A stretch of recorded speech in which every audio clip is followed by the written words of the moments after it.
नमस्ते जी। मैं आज इस वीडियो में आपको बताने वाला हूँ ईश्वर क्यों दिखाई नहीं देता है। वैसे ईश्वर कोई ऐसा पदार्थ या वस्तु नहीं है जो कि मुट्ठी खोलें और उसका दर्शन करा दिया जाए, तो ऐसे दर्शन ईश्वर का नहीं होता है।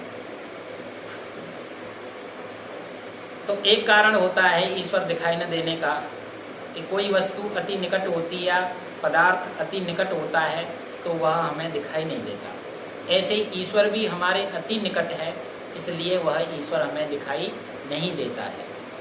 उदाहरण के लिए माता बहनें काजल लगाती हैं आँखों में, तो उन्होंने उंगली पर लिया है तो यहाँ तक हमें दिखाई दे रहा है स्पष्ट रूप से, लेकिन और पास चला गया तो धुंधला दिखाई देता है। लेकिन बिल्कुल आँखों पर वह लगा दिया गया तब वह दिखाई नहीं देता है, क्योंकि जिन आँखों से देखना था उन आँखों पर वह चढ़ गया है, उन आँखों पर वह बैठ गया है, अति निकट हो गया है, इसलिए वह काजल नहीं दिखाई देता है। तो उसे देखने के लिए दर्पण की आवश्यकता पड़ती है, शीशा की आवश्यकता पड़ती है, उसके सहारे से हम उसको देख पाते हैं। तो ऐसे ही ईश्वर हमारी आँखों के ऊपर ही नहीं बैठा है, बल्कि वह आँखों के अंदर बैठा है, आँखों में बैठा है। तो वह ईश्वर हमें इन आँखों से कैसे दिखाई दे सकता है?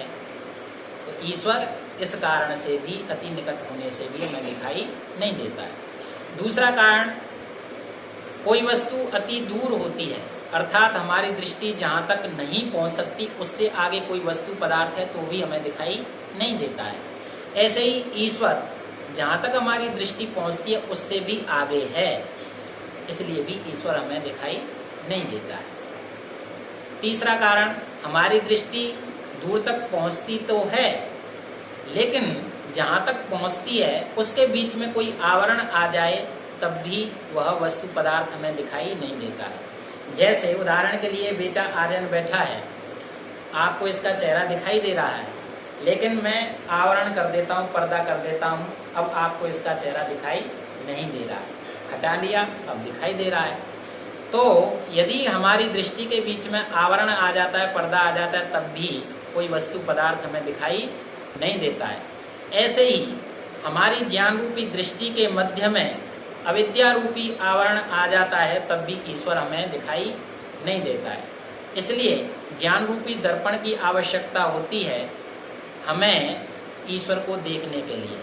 जैसे काजल को देखने के लिए, आँखों में लगे हुए काजल को देखने के लिए शीशा की आवश्यकता हुई थी, जिसके सहारे से वह दिख गया, वैसे ईश्वर को जानने के लिए तीसरे नेत्र ज्ञान रूपी दर्पण की आवश्यकता होती है। तो एक अविद्या बहुत बड़ा कारण होता है जिसके द्वारा ईश्वर तक हम नहीं पहुंच पाते। तो विद्या सहायक होती है ईश्वर तक हमें ले जाने में। तो हम छोटे से कारण मैंने आपको बताए, थोड़े से कारण बताए, थोड़े से समय में बताए, और शायद स्पष्ट हो गया होगा कि ईश्वर दिखाई क्यों नहीं देता है। लेकिन मैं आपको इतना कहना चाहूँगा कि हम अज्ञान से विज्ञान की ओर, अधर्म से धर्म की ओर, अंधकार से प्रकाश की ओर, पाप से पुण्य की ओर बढ़ते रहें। जो हमारे आत्मा को अच्छा नहीं लगता है, जो अपने लिए प्रिय नहीं लगता है, हितकर नहीं लगता है, वह दूसरों के साथ भी न करें। यह सब चीज़ें, यह सभी कार्य ईश्वर तक पहुँचने में हमें सहायता प्रदान करते हैं। इसलिए हम सही ज्ञान के माध्यम से ईश्वर तक बढ़ सकते हैं, पहुँच सकते हैं। तो आप वेद, उपनिषद, दर्शन इत्यादि ग्रंथों का सहारा लेकर के ईश्वर को प्राप्त करें, यह सब सहायक होंगे।